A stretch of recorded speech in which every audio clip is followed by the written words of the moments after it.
السلام علیکم۔ اے آئی ایرا Islamic Abrahamic wisdom میں ایک بار پھر خوش آمدید۔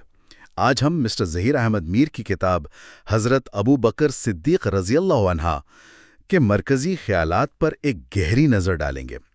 مقصد صرف تاریخ دہرانا نہیں، بلکہ قیادت، انکساری اور جواب دہی کے ان اصولوں کو سمجھنا ہے جو اس کتاب میں پیش کیے گئے ہیں۔ اور آگے بڑھنے سے پہلے ہمارے چینل کو سبسکرائب کریں، اس ویڈیو کو لائک کریں اور اپنے دوستوں کے ساتھ بھی ضرور شیئر کریں۔ جی، اور آج کی گفتگو کا محور حضرت ابو بکر رضی اللہ عنہ کی وہ باطنی شخصیت ہے جس نے ان کی قیادت کو بنیاد فراہم کی۔ ہم یہ دیکھنے کی کوشش کریں گے کہ ان کے اصول آج بھی اتنے ہی متعلقہ کیوں ہیں۔ تو آئیے اسی سے شروع کرتے ہیں۔ کتاب کا جو سب سے بنیادی نقطہ ہے وہ یہ ہے کہ قیادت کوئی برتری نہیں بلکہ خدمت ہے، اور یہ بات کہ اقتدار نے ان کی شخصیت یا ان کے رویے کو ذرہ برابر بھی نہیں بدلا۔ بالکل، کتاب اسی چیز کو بہت واضح کرتی ہے کہ ان کی انکساری کمزوری نہیں تھی، بلکہ آپ کہیں ایک باطنی طاقت تھی۔ خلیفہ بننے کے بعد بھی ان کی زندگی انتہائی سادہ رہی۔ اچھا، وہ عوام کے درمیان رہتے تھے، ان سے کوئی فاصلہ نہیں بنایا اور کسی بھی قسم کے دکھاوے سے مکمل پرہیز کیا۔ یعنی منصب نے ان کے کردار کو بدلا نہیں، بلکہ شاید دنیا پر اور زیادہ ظاہر کر دیا۔ ان کی ذاتی اور عوامی زندگی میں کوئی فرق ہی نہیں تھا۔ جی، کوئی تضاد نہیں تھا۔ اچھا، یہاں سے بات اور بھی گہری ہو جاتی ہے۔ ان کی قیادت کا اصل محور عوامی مقبولیت حاصل کرنا نہیں تھا، بلکہ اللہ کے سامنے جواب دہی کا ایک شدید احساس تھا۔ جی ہاں، اور یہی احساس ان کے ہر فیصلے کی بنیاد تھا۔ کتاب کے مطابق وہ ہر قدم پر یہ سوچتے تھے کہ مجھے اس کا حساب کیسے دینا ہوگا، مجھ سے سوال کیا جائے گا۔ یہ سوچ ان کی حکمرانی پر ہر وقت آپ سمجھے حاوی رہتی تھی۔ اور اسی جواب دہی کے احساس نے انہیں اصلاح قبول کرنے کی وہ غیر معمولی جرأت بھی دی ہوگی، ہے نا، کہ وہ کھلے عام مشورہ قبول کرتے تھے، تنقید برداشت کرتے تھے۔ جی، اور اپنی غلطی تسلیم کرنے میں بالکل ہچکچاہٹ محسوس نہیں کرتے تھے۔ یہ نقطہ بہت اہم ہے۔ آج کل تو اس کھلے پن کو کمزوری سمجھا جاتا ہے، بالکل، لیکن تب اس سے دانائی اور قیادت کی مضبوطی سمجھا جاتا تھا۔ اس سے نظام میں آمیریت نہیں آتی، بلکہ اعتماد اور شفافیت پیدا ہوتی ہے جو کسی بھی ادارے کی بنیاد کو مضبوط کرتی ہے۔ کتاب میں ان کی شخصیت کے ایک اور دلچسپ پہلو پر بھی روشنی ڈالی گئی ہے، اور وہ ہے نرم دلی اور فیصلہ کن مضبوطی کا امتزاج۔ وہ توازن۔ ہاں، کہ وہ رحم دل تھے لیکن انصاف کے معاملے میں کوئی سمجھوتا نہیں کرتے تھے۔ جی، ان کا رحم قانون کے دائرے میں تھا، قانون سے باہر نہیں۔ یہ ان کی اعلیٰ جذباتی فہم کو ظاہر کرتا ہے، جسے آج کل ہم ایموشنل انٹیلیجنس کہتے ہیں۔ اچھا، وہ اس عبوری دور میں لوگوں کے خوف، ان کے غم اور الجھن کو سمجھتے تھے، اور ان کی باتوں سے لوگوں کو تسلی اور رہنمائی ملتی تھی۔ اور اس سب کی بنیاد شاید خود پر مکمل نظم و ضبط تھا۔ کتاب کے مطابق ان کی اصل طاقت اپنی ذات، اپنی زبان، اپنے کردار، ان سب پر قابو پانے میں تھی۔ یہ ایک گہرا اصول ہے۔ جو شخص خود پر حکمرانی کر سکتا ہے، دوسرے بھی اس کی حکمرانی کو دل سے قبول کرتے ہیں۔ ان کا اخلاق ہر کردار میں یکساں رہا، اقتدار سے پہلے بھی، اس کے دوران بھی اور بعد میں بھی۔ تو اس سب کا آج کے دور میں کیا مطلب ہے؟ کتاب کا آخری حصہ اسی ماڈل کو جدید قیادت اور یہاں تک کہ اے آئی کے دور کی اخلاقیات سے جوڑتا ہے۔ یہاں ایک بہت اہم سوال پیدا ہوتا ہے، کیا آج کے لیڈرز اور نظام خدمت کو ترجیح دیتے ہیں یا غلبہ کو؟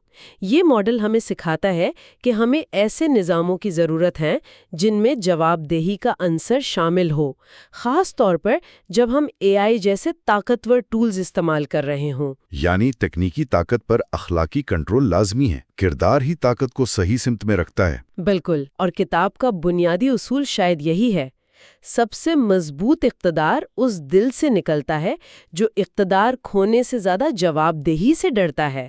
یہ ایک بہت گہری سوچ ہے جس پر غور کرنا چاہیے۔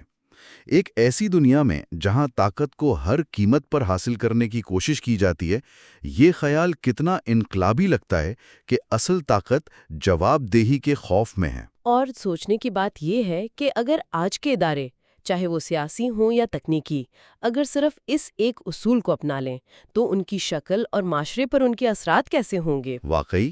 یہ سوچنے والی بات ہے۔ اچھا، تو اس گفتگو کو یہیں سے آگے بڑھاتے ہیں۔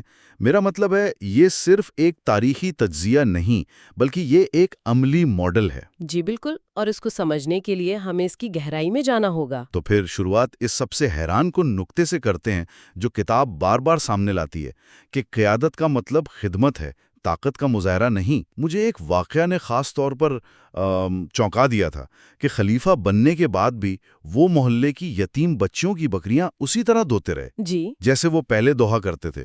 یہ آج کے دور میں ناقابل تصور بات لگتی ہے۔ کیا یہ محض ایک دکھاوا تھا یا اس کے پیچھے کوئی گہری سوچ تھی؟ دیکھیں، یہ دکھاوا ہو ہی نہیں سکتا تھا کیونکہ یہ ان کی زندگی کا ایک تسلسل تھا۔ کتاب اسی کو کنٹینیوٹی آف پرسنل لائف کہتی ہے۔ اچھا، یعنی اقتدار ملنے کے بعد بھی ذاتی زندگی میں کوئی تبدیلی نہ آنا۔ یہ کوئی سیاسی حکمت عملی نہیں تھی بلکہ ان کے کردار کی سچائی تھی۔ ان کا ماننا تھا کہ عہدہ ایک ذمہ داری ہے، کوئی اعزاز یا مراعات کا ذریعہ نہیں۔ جب آپ خود کو عوام کا خادم سمجھتے ہیں تو آپ ان سے اونچے ہو ہی نہیں سکتے۔ آپ ان کے درمیان رہتے ہیں، ان جیسے ہی کام کرتے ہیں تاکہ آپ کو ان کے مسائل کا حقیقی احساس رہے۔ یہ تو ایسا ہے جیسے آج کوئی ارب پتی CEO اپنی پرانی ٹویوٹا خود چلا کر دفتر جائے اور گھر سے لایا ہوا لنچ کھائے۔ یہ ایک بہت طاقتور پیغام دیتا ہے کہ انسان کا اصل تشخص اس کے عہدے سے نہیں، اس کے کردار سے ہوتا ہے۔ لیکن کیا اس سادگی کو کبھی کمزوری نہیں سمجھا گیا؟ بالکل سمجھے جا سکتا تھا، خاص طور پر اس وقت جب ارد گرد قیصر و کسریٰ کی شان و شوکت کے چرچے تھے۔ لیکن کتاب یہ واضح کرتی ہے کہ ان کی انکساری کمزوری سے نہیں بلکہ ایک غیر معمولی باطنی طاقت سے پیدا ہوئی تھی۔ اچھا، یہ اس یقین سے آتی تھی کہ اصل طاقت اللہ کے پاس ہے اور انسان صرف ایک امین ہے۔ جب یہ یقین پختہ ہو تو انسان کو جھوٹی شان و شوکت کی ضرورت ہی نہیں پڑتی۔ اس انکساری نے لوگوں کے دلوں میں وہ اعتماد پیدا کیا جو بڑے بڑے لشکروں اور خزانوں سے نہیں خریدا جا سکتا۔ صحیح۔ لوگوں کو یقین تھا کہ یہ حکمران ان کے مفادات کا تحفظ کرے گا، اپنی ذات کا نہیں۔ تو یہ انکساری اور خدمت کا جذبہ صرف ایک ذاتی خوبی نہیں تھی بلکہ یہی ان کے پورے نظام حکومت کی بنیاد بن گئی۔ اور یہیں سے ہم شاید اس سے بھی زیادہ گہرے اصول کی طرف آتے ہیں جس پر کتاب بہت زور دیتی ہے، جواب دہی کا تصور ہے۔ جو شخص خود کو خادم سمجھے گا وہ خود کو جواب دہ بھی سمجھے گا۔ حضرت ابوبکر رضی اللہ تعالیٰ کی قیادت کا محور عوامی مقبولیت یا تاریخ میں نام لکھوانا نہیں تھا بلکہ یہ شدید احساس تھا کہ انہیں اپنے ہر عمل کا حساب دینا ہے۔ ان کا مشہور خطبہ جو انہوں نے خلیفہ بننے کے بعد دیا اس کی بہترین مثال ہے۔ انہوں نے کہا، میں تم میں سب سے بہتر نہیں ہوں، اگر میں صحیح کام کروں تو میری مدد کرنا اور اگر غلطی کروں تو مجھے سیدھا کر دینا۔ ایک منٹ یہاں رکتے ہیں۔ یہ جملہ ہم نے کئی بار سنا ہے لیکن ذرا اس کے عملی مطلب پر غور کریں۔ آج کا کوئی لیڈر کسی بھی ملک کا کیا کھلے عام یہ کہہ سکتا ہے کہ اگر میں غلطی کروں تو مجھے ٹوک دینا؟ یہ تو سیاسی خودکشی کے برابر ہے۔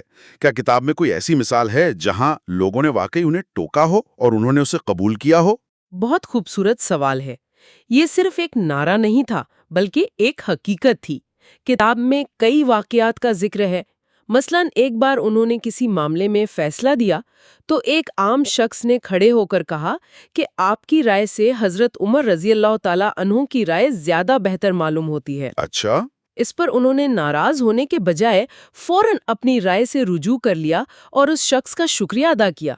وہ تنقید کو ذاتی حملہ نہیں بلکہ نظام کی اصلاح کا ایک ذریعہ سمجھتے تھے۔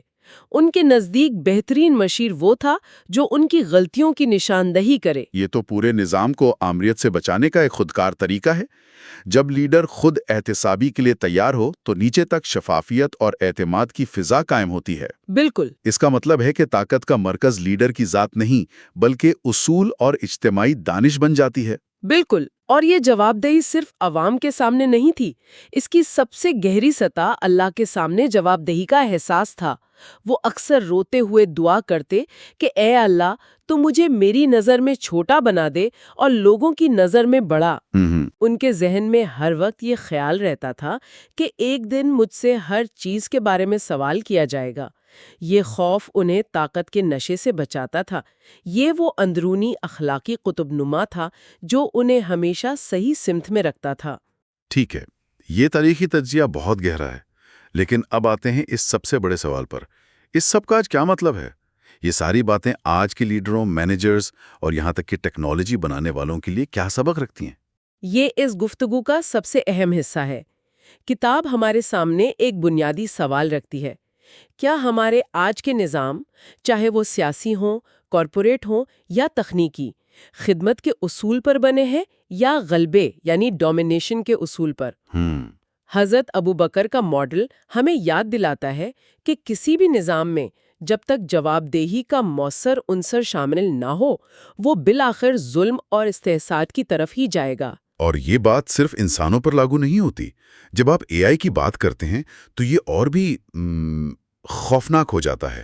آج طاقتور الگوریدم ہماری زندگیوں کے بارے میں فیصلے کر رہے ہیں. جی، وہ فیصلہ کرتے ہیں کہ ہمیں کون سی خبر دیکھنی ہے، کس کو نوکری ملنی چاہیے یا کس کو قرض ملنا چاہیے. ان فیصلوں کی جواب دہی کس کی ہے؟ یہی اصل نقطہ ہے. آئیے ایک چھوٹا سا ذہنی تجربہ کرتے ہیں. فرض کریں کہ آج کے سوشل میڈیا الگوریدم کا بنیادی مقصد زیادہ سے زیادہ انگیجمنٹ حاصل کرنا ہے. ٹھیک ہے. اب تصور کریں کہ ہم اسے حضرت ابوبکر کے جواب دہی کے اصول پر دوبارہ پروگرام کرتے ہیں.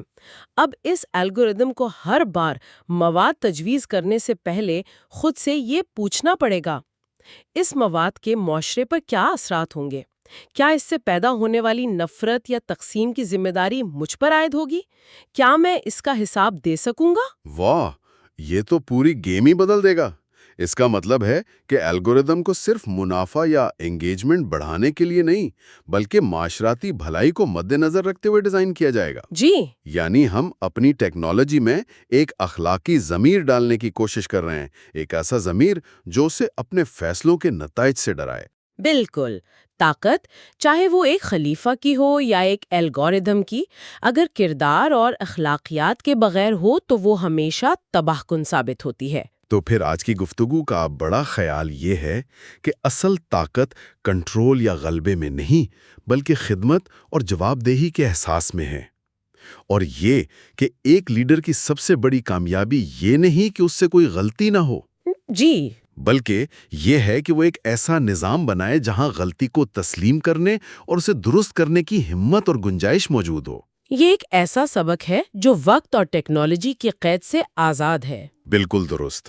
یہ قیادت کا ایک لازوال ماڈل ہے. تو اس گفتگو سے جو ایک آخری سوال ذہن میں ابھرتا ہے وہ یہ ہے، اگر جواب دہی ہی طاقت کو محفوظ رکھنے کا بہترین ذریعہ ہے تو پھر آج کے لیڈرز اس سے اتنا کیوں ڈرتے ہیں؟ اس پر سوچنے کے لیے آپ کو چھوڑے جاتے ہیں. دیکھنے کا شکریہ. اگلی ویڈیو تک کے لیے اللہ حافظ.